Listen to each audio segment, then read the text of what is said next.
Check out this. It's like a playground slide with a aerial building. I know you can't see that much, but check this out. This is probably one of the coolest places I've ever seen. It's meant for small people, so it's kind of hard to get in here. I ran by this place a bunch of times. Ugh. Check this out. I know it's very small, so it's hard to see, but it's like a two-story playground, tree fort type of thing. It's pretty cool. When you come up here, it's got like these little windows you can see out over the John Wayland grounds. This slide, I go by, and the other day it struck me. I said, "This is like one of the longest slides I've ever been in." It's a very interesting, I don't know what you call it, playhouse type of thing. A lot of them are made out of metal. This one's made out of wood and some screen and stuff. Just like one of the coolest. It's got this like steel ladder thing that runs up and down. Anyway, the slide is very long, and so I wanted to try this slide because there's no kids around. I didn't want to like infringe on people that are already in here. But until there's nobody here, I'd say it's about a 20-something foot slide. Probably one of the longest. Check this out. One of the longest slides I've ever seen. And when I saw a kid come out of this thing, he was flying. So let's slide down this slide real quick. Whoa, that's pretty fast. That's a fast slide. Now you can see it from the outside, and the sun's right there too. Pretty cool. Look at the size of that. It's got to be at least 15 to 20 feet. It's a fast slide. Most slides you see are just like these little short ones. Here's a longer look at it. There you can get some perspective. But one of the coolest parks in Sarasota, which is actually part of the Ringling grounds. Look at the shape of this treehouse. You can go up the little net ladder, or you can go up the ladder, but that'd be cool to have in your backyard, right? Sweet.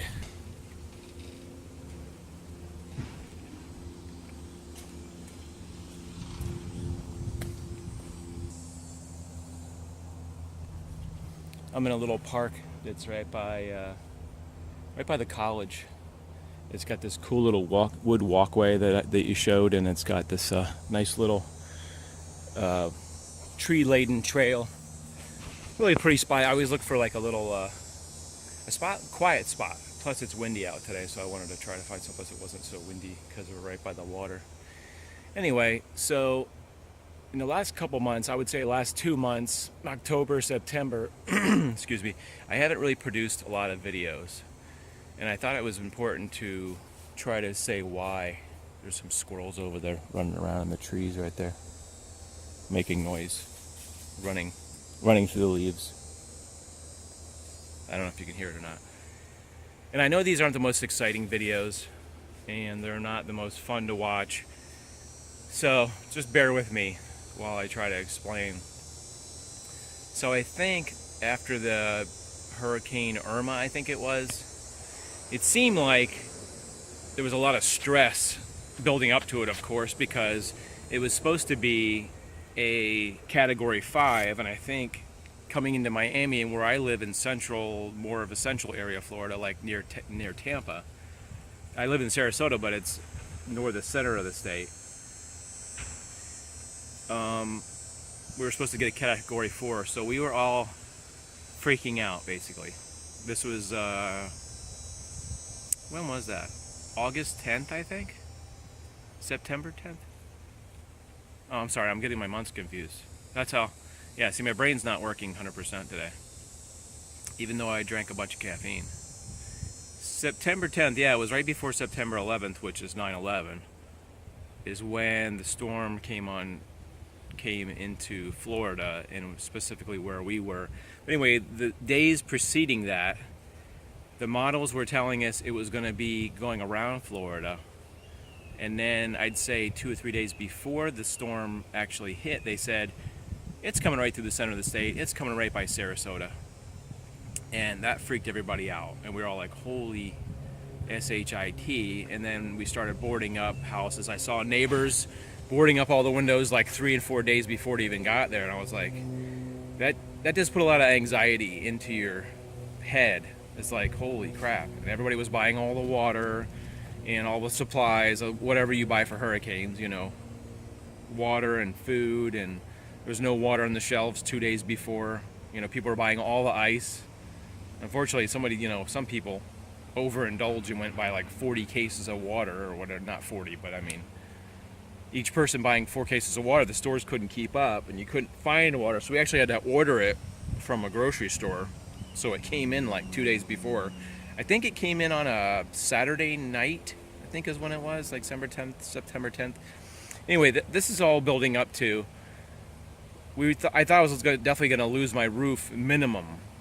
There was going to be shingles missing and or pieces of wood missing. I thought we were going to get like 100-mile-an-hour winds, which in my lifetime I don't know what we've ever had. We've had storms before, and I've lost shingles here and there, and I've never had a broken window. We've never had major tree limbs. I have a bunch of trees over my house. That's one thing that's scary. I have a really big tree, way bigger than these trees, with gigantic limbs, and it's always that thought that you're going to have a giant limb fall on your house, and then it's going to crush your roof, and then it's going to rain inside your house, and then the drywall is going to get all moldy, and then you're going to have flood in your house, all that stuff.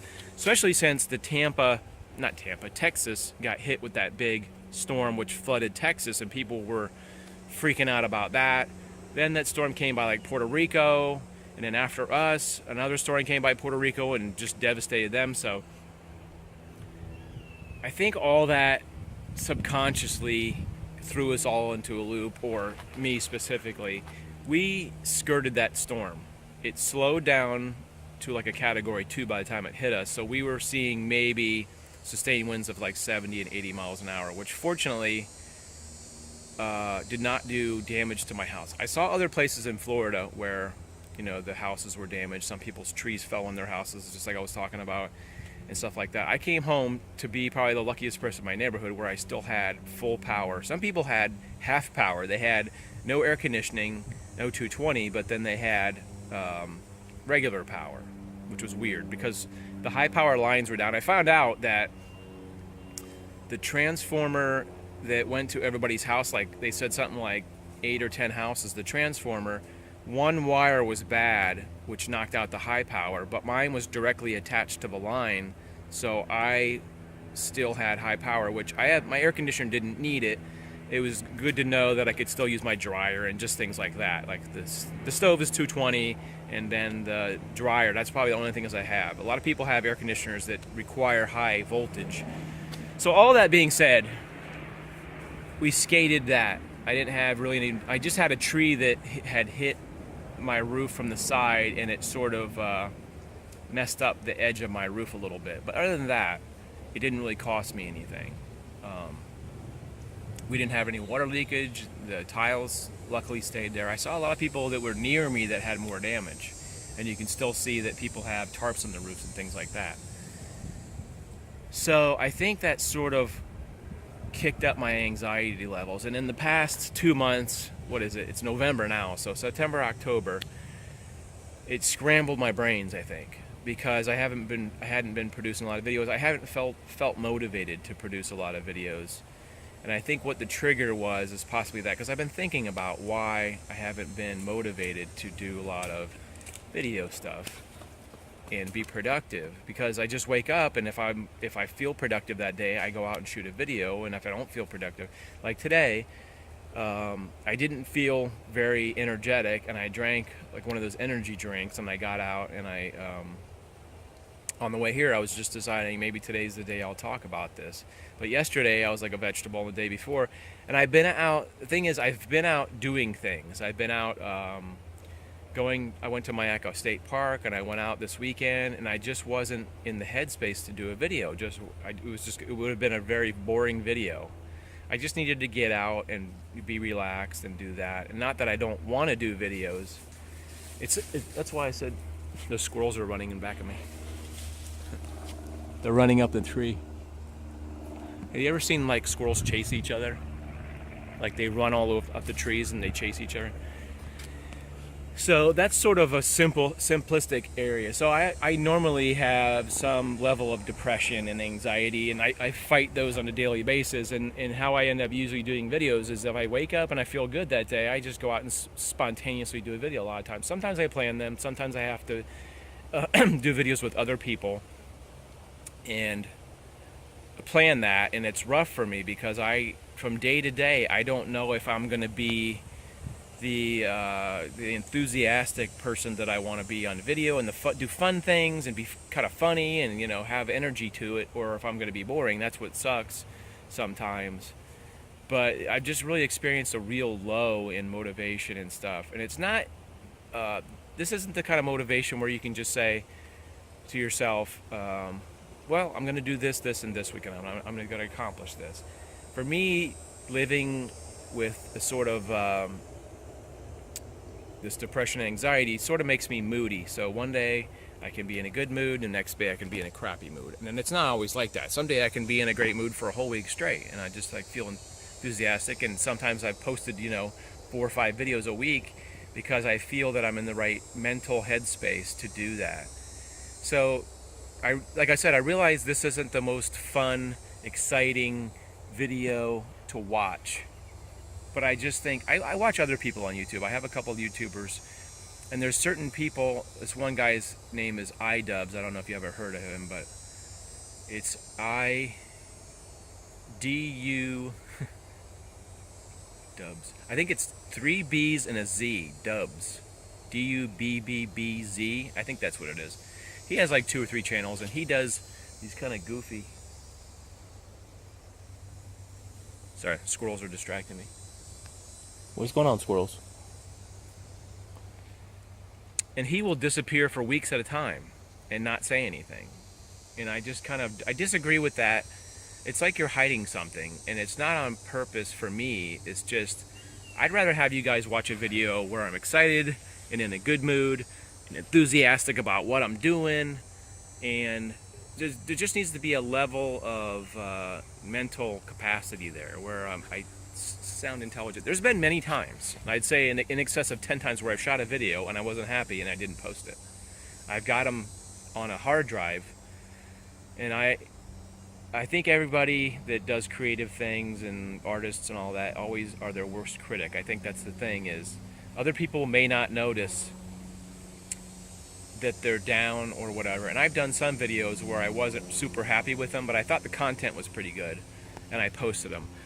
But it's true, we all are our own worst critic, and we know when we are not feeling good, or I'm not feeling good, and it's not your best work. It's tough to put out half-assed work.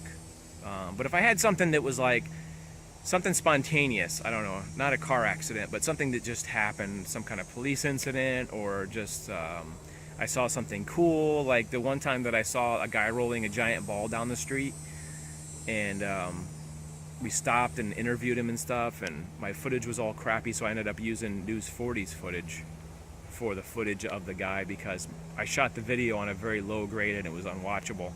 But anyway, stuff like that I put out.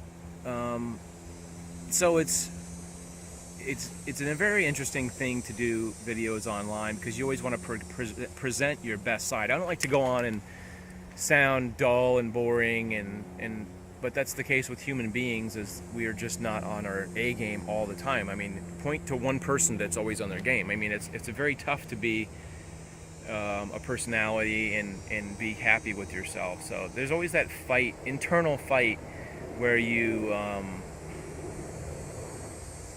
fight with yourself. Was that my best work? I'm reading a book right now by John Fogerty, who's the guy that sang in CCR and wrote all the songs and Creedence Clearwater Revival, and he talks about putting out your best work and not wanting to accept your crappy work, because you know what your best efforts are and what your worst efforts are. And it's like,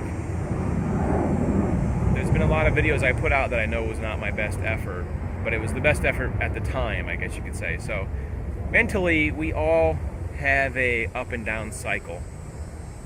There was a thing back in the 80s, I think, called biorhythms, and it was some science about tracking your when you're mentally at your highs or you're physically at your highs, and it had a calendar where you could put like in your birth date or something, and it would track what your, I don't know if that was actually an actual science, but, and it's an alleged science. Anyway, that would be very helpful to know if I was going to be in a good mood, because then I could plan stuff better. So I hope this gives you guys a little bit of insight on what makes me tick and why I haven't been putting out videos, and I just don't want to feel like I'm hiding anything.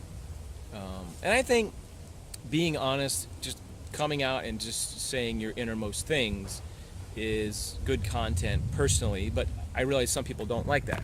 So in saying that, if you do like, if you appreciate the honesty and the truthfulness, just leave a thumbs up so I know that you guys think that's important. I know a lot of video people just want to see, sometimes I go out and do good stuff like the ropes course, or I'm out kayaking, or I'm out doing something more exciting than sitting on a bench talking to you guys. I realize that is more fun to watch, and people want to watch videos that I think are mostly uplifting. I don't think there's many people out there who want to watch depressing videos, and that's why I try to not be depressed and put out videos, because I realize that content is not fun. And I follow a lot of other people too. I follow Casey Neistat, and unfortunately I follow Logan Paul.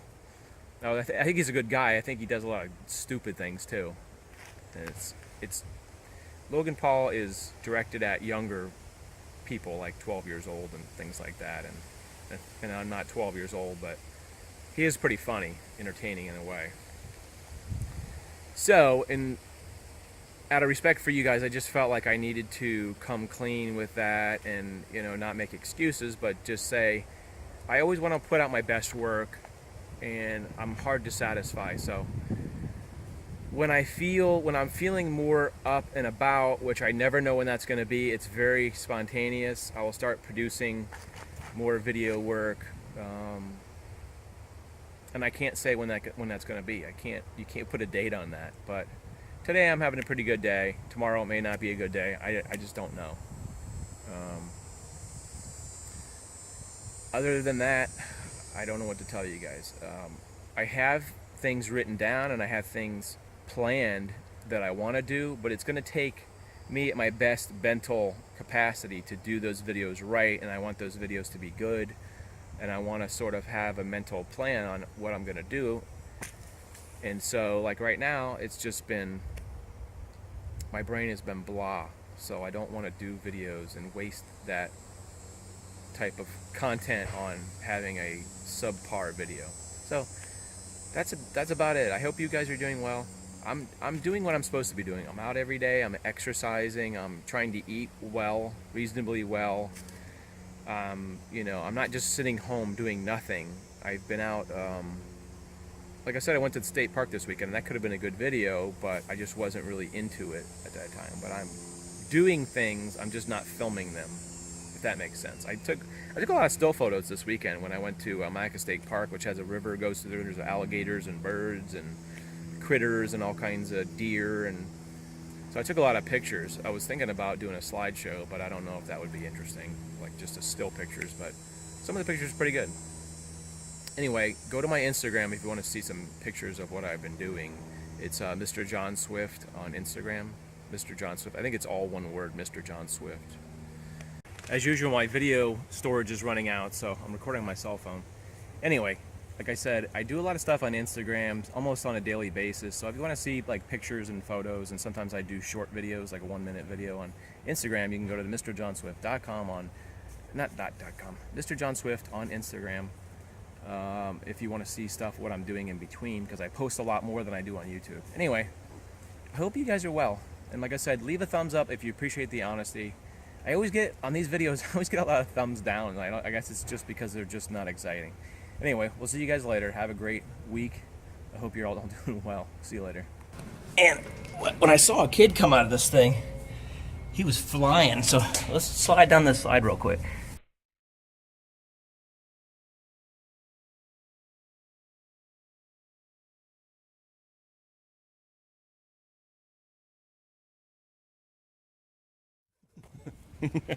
That's a fast slide.